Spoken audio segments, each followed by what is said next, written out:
We're back. It's 2026 Hometown Conversations with Sharon and Jenny. I'm Jen DeLucia, host of Spill With Me, Jenny D. Sharon? Hi, my name is Sharon St.Clair. Happy New Year, everyone. And I'm with Howard Hanna Real Estate Services. And we are so happy today to have a special guest. We have Matt Costigan with HBKS Wealth Advisors.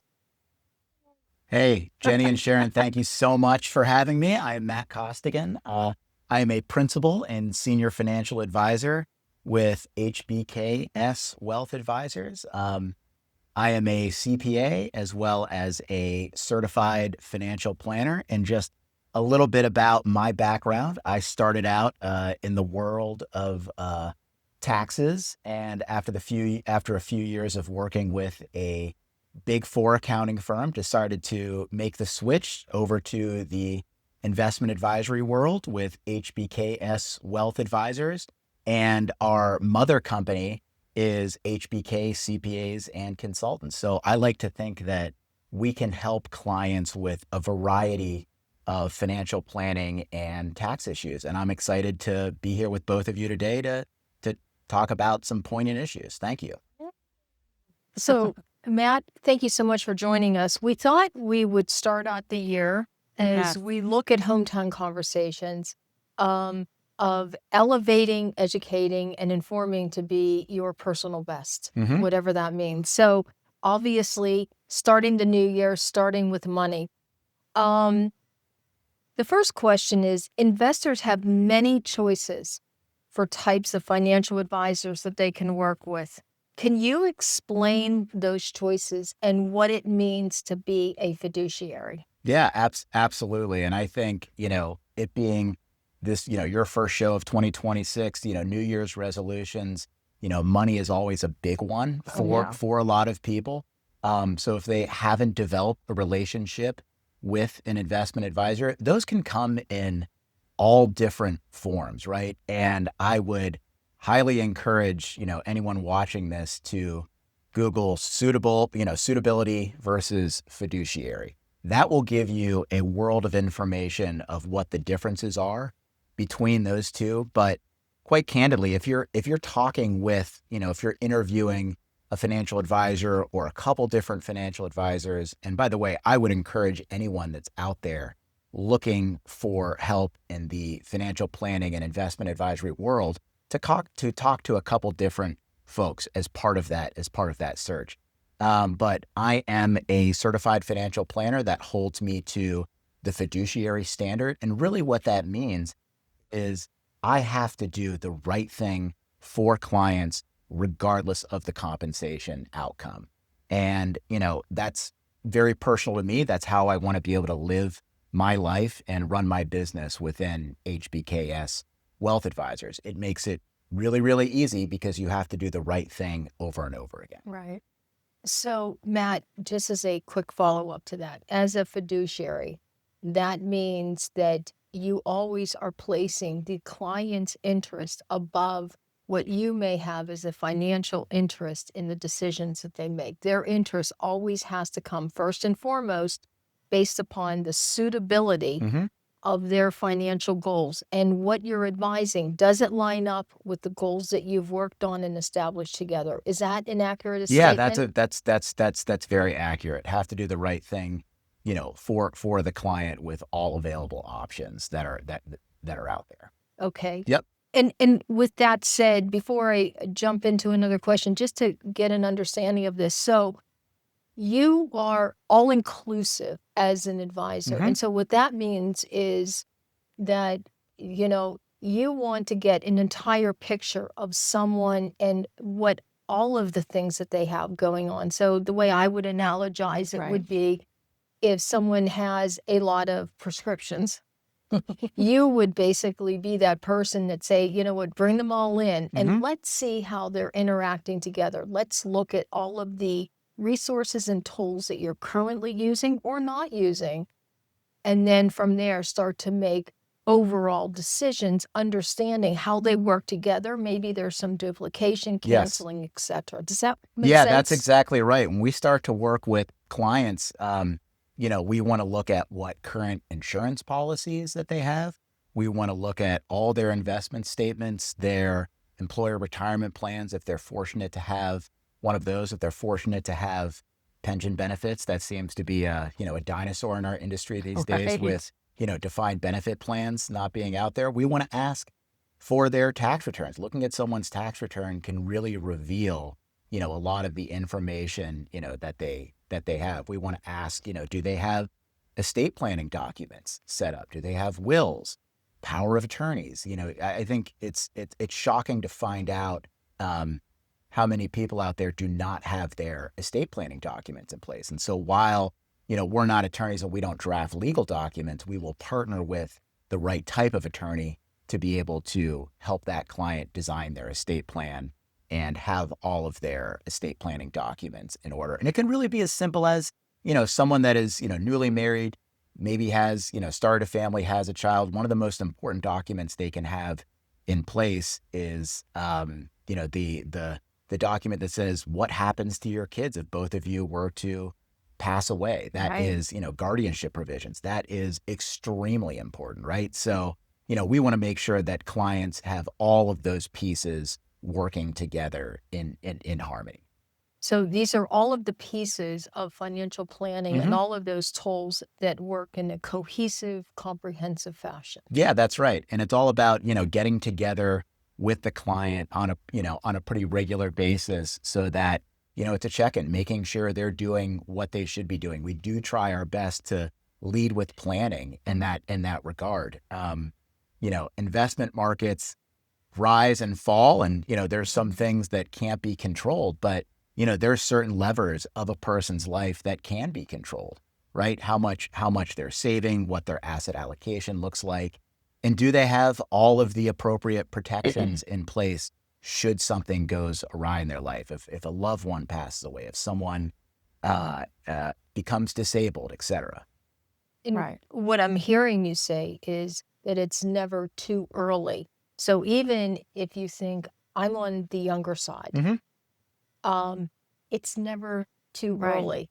I was thinking that too. And it's it's really never too late, but it's never too early. So it's February. Yes. And it feels like January. And we're entering into the heart of tax season. What are the things investors can do to lower their 2025 taxable income, and now that we're already in 2026? Yeah, absolutely. Great question. And, we spend a fair amount of time year-end, doing year-end planning with clients to make sure they're taking the right possible steps, right? Tax loss harvesting within investable assets to be able to bring down capital gains, and just looking at, should they be prepaying certain taxes and doing a lot of tax projections with those clients. But one of the main things that someone can do right now, and there's really, the year is over, but the IRS does allow for most retirement plan contributions to be made for the prior year, right? So those retirement planning contributions into, whether it's a self-employed or solo 401k, a SEP IRA plan, or just a regular IRA, those are contributions that can be made that can lower someone's taxable income. And generally you've got all the way up until the tax filing deadline of April 15th to be able to make those contributions. Right. So we have until April 15th. Yep. To look at the retirement vehicles and be able to make contributions for 2025, getting an assessment of where you stand with taxes and just looking at the overall picture. Correct. So that you can maximize that outcome. Yeah, which again means, having an understanding of what someone's tax situation, looks like. And again, as my background, being a CPA, I can help identify what those opportunities are. Right. So in 2026, I don't know if you kind of answered a little bit, and moving forward, how can investors develop a portfolio to minimize taxes? Oh, absolutely. I mean, one of the things that we will utilize in client portfolios is a strategy called asset location, right? So if you think of, putting asset classes into two major categories, stocks and bonds, very basic. the main driver of rate of returns for stocks are capital gains. Capital gains with the current tax code, and it's been this way for quite some time, enjoy a lower tax rate generally than ordinary income. And then if you look at fixed income or bonds, those asset classes tend to spit off a lot of income as far as their rate of return. So what we'll do is we'll look at a client's entire portfolio together with all their different accounts. And generally, that will include something, like an IRA where there's tax deferral, and we will put those try and put fixed income asset classes or those asset classes that spit off a lot of current ordinary income so that they can remain tax deferred inside of an IRA. And then we'll try and put stocks or capital appreciation assets outside in non-qualified or non-retirement accounts so that they can receive more preferential tax treatment of paying capital gains tax versus ordinary income tax. And, that's something, we don't often see when we see statements from, someone's working with an investment advisor and they want a second opinion, is we won't see that type of strategy being employed. Doesn't cost the client any more money to be able to do that with working with their investment advisor. But as I always like to say, someone's after-tax rate of return is their real rate of return. Taxes have to come into effect as part of the decision making. So you do the whole portfolio for Correct. them? Okay. Yep. Like, Yeah, exactly. And really that also includes looking at if someone is, currently working and has substantial assets within their employer retirement plan, their 401k or their 403b, is looking at what the asset allocation should be inside of those accounts as well. great. So, Matt, before I jump into another question, I find a lot of times that I am working in real estate because that's also an asset class. Yeah. That's a very large asset Oh class. yeah, for sure. A lot of times I'm working with CPAs, I'm working with trusts, financial advisors, and really a team of people. Do you include that as well as part of your services, that you would, basically collaborate and work with those professionals when you're looking at the entire picture? Because depending upon where their holdings are in, let's say, real estate, and they may want to, for tax planning purposes, make some real estate decisions to maximize those outcomes. Yeah, right? we absolutely do that. I mean, it is part of our planning software that we utilize. We're considering all of a client's assets, looking at their total personal financial statement, right? So assets, liabilities, oftentimes that will include, businesses and real estate, right? Is that, are those real estate assets, if they're, are they kicking off cash flow? Should that be considered as part of someone's financial plan? If they're not, do they plan to divest of those real estate assets at some point in time? Or do they have a future goal to purchase real estate from their investable assets, right? Yes. And really that's a pretty common one. Someone approaching retirement, looking for a second home somewhere. How is that going to fit into, their entire financial planning picture? Absolutely. As we were waiting to come on air, one of my investor clients was texting me, asking me some questions. So I'm going to be talking to you later, and asking you and connecting. So, public stock market indexes are reaching all-time highs. Correct. They have been. Yes. And what should be the asset allocations for different types of investors? Well, that's a very personalized decision for, a person's time horizon and what their risk tolerance is, right? I mean, generally, clients that have a much longer time frame, we encourage them to take on more risk, which means having, more assets and, as part of their asset allocation mix in stocks, things that are a little bit more volatile. And if someone is approaching retirement or in retirement, they might be a little bit more balanced. They might have more fixed income. But publicly traded stocks right now reaching all-time highs. What we try to implement in client assets of a certain portfolio size are private investments, private equity, private credit, things that are not subject to the whims of the publicly traded stock market. I mean, take yourself back to mid-March of 2020 when we were right in the height of COVID. Oh. It seemed like everyone was hitting the sell button on the public stock market, and things were falling off of a sheer cliff because it is a public market, where the prices are priced in literally every second. And so if you're neurotic about what your investments are, you could be clicking refresh and, seeing the portfolio value, change in real time by thousands of dollars. And that's really unnerving.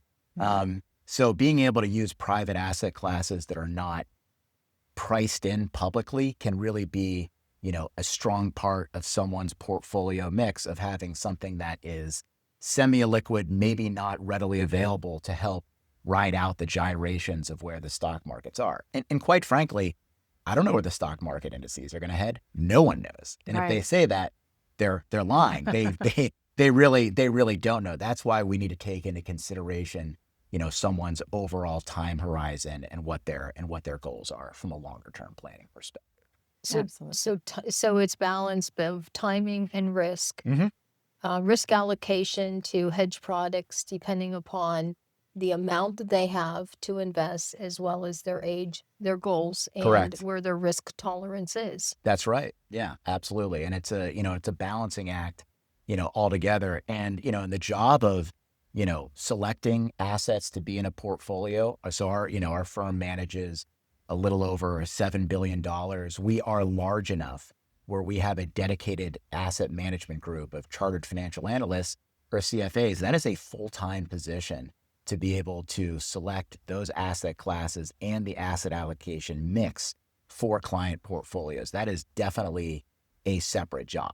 I like to think that I could, from scratch, build a really nice investment portfolio, but my job is really servicing clients from a longer term, financial planning process and looking at all of their items together and then searching for new clients as well.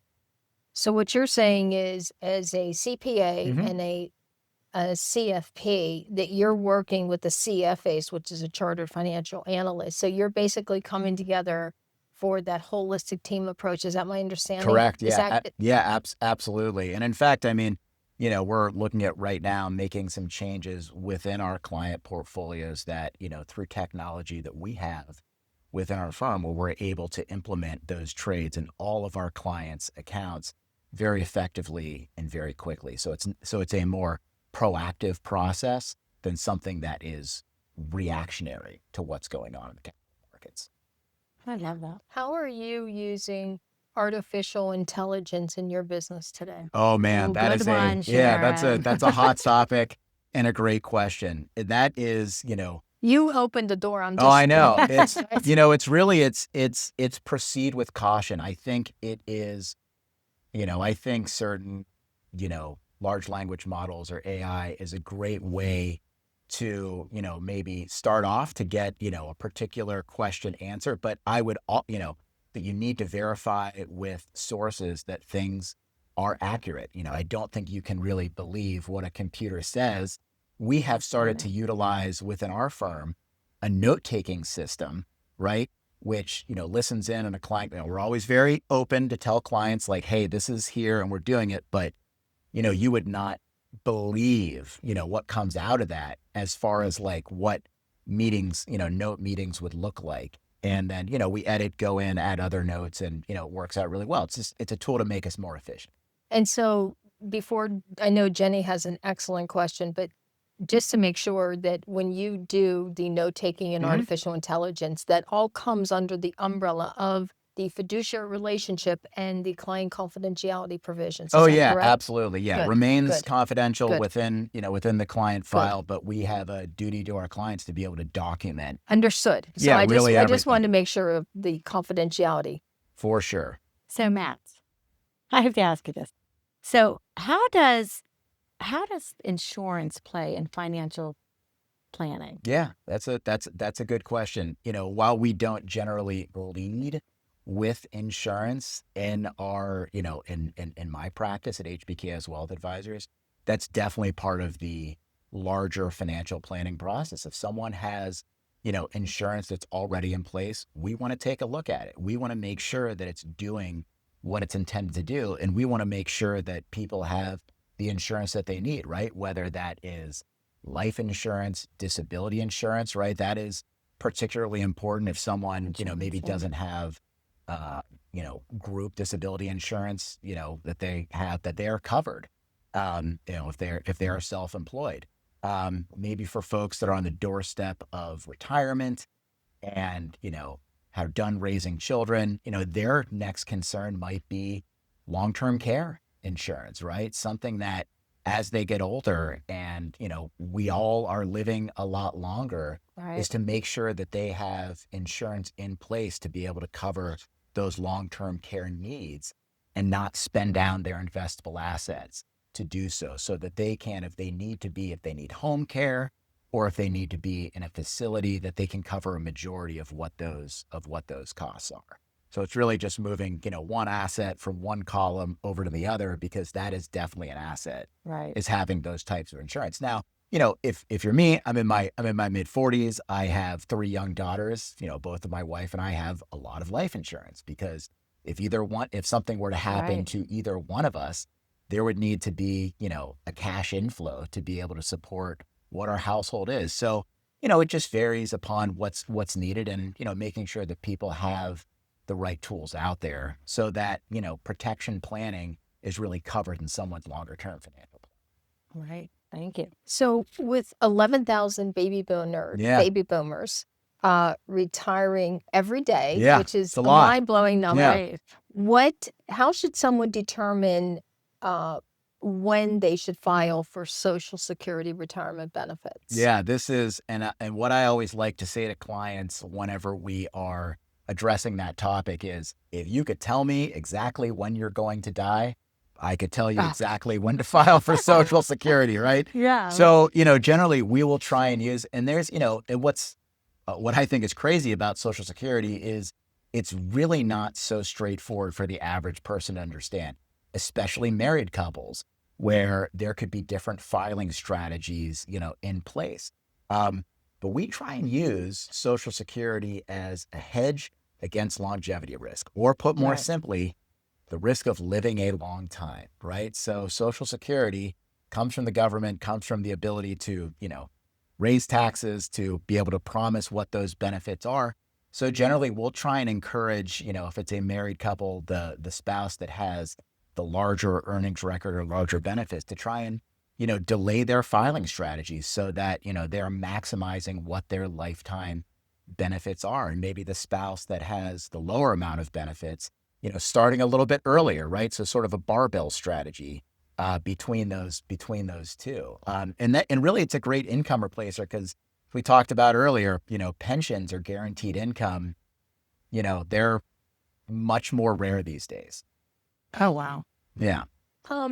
So because we like to educate and empower people in our show, are there 1 to 3 small actions that an average person can take listening to this today that could have an impact on their financial health and picture? Yeah, absolutely. I mean, coming up with a budget is a great one. So if you are working, your money can go to one of 3 places. You either spend it goes to taxes, or you can save/invest it, right? And so, if you develop a budget to, come up with what your spending is, you can pick a percentage, and generally, 10 to 14% is really what's recommended to try and save what your income is, for the long term. If you have a longer period of time, you can be very, very successful with saving nominal amounts of money. Another thing I would point out to is making sure that someone has a cash buffer, right? Making sure they have money set aside in savings that are not subject to the risk of what the capital markets are doing, so that if they have an emergency, they know that money is there. Oftentimes we'll have clients come in the door and say, I've got X amount of dollars to invest, and well, what are you purchasing in the next 6 months, or what do you plan to do? And we'll say, well, really you only have this amount of money to invest. So I think budgeting and having some cash savings aside is something that is very achievable for really everybody. Absolutely. So I was going to ask you, what is a good baseline of assets under management and number of clients that a top wealth advisor like you should anticipate? Yeah, absolutely. We find that we service clients well within the couple to few $1 million range, but we also service clients very well with a lower number of investable assets than that, right? So everyone is able to get, financial planning and, come up with a good game plan for what they should be doing and how they should be saving Right. on an ongoing basis.